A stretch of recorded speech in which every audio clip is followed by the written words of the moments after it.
ಏನು? ಇನ್ನೊಂದು ಸ್ವಲ್ಪ ಹೊತ್ತು ನಿನ್ ಜೊತೆ ಇದ್ಬಿಟ್ಟು ಹೋಗ್ತೀನಿ.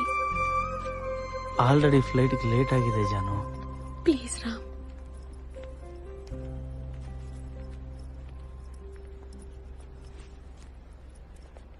ನೀನು ಹಾಗೆ ನೋಡ್ಬೇಡ ನನ್ನ.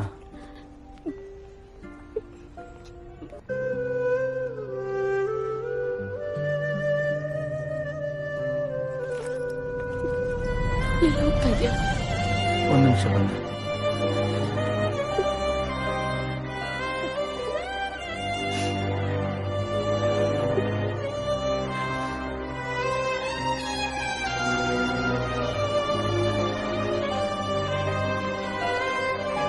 ನಿನ್ನ ಫ್ಲೈಟಲ್ಲೇ ನಾನು ಒಂದು ಟಿಕೆಟ್ ತೊಗೊಂಡಿದ್ದೀನಿ. ನಿನ್ನ ಫ್ಲೈಟ್ ಹತ್ತೋವರೆಗೂ ನನ್ನ ಜೊತೆ ಇರ್ತೀನಿ.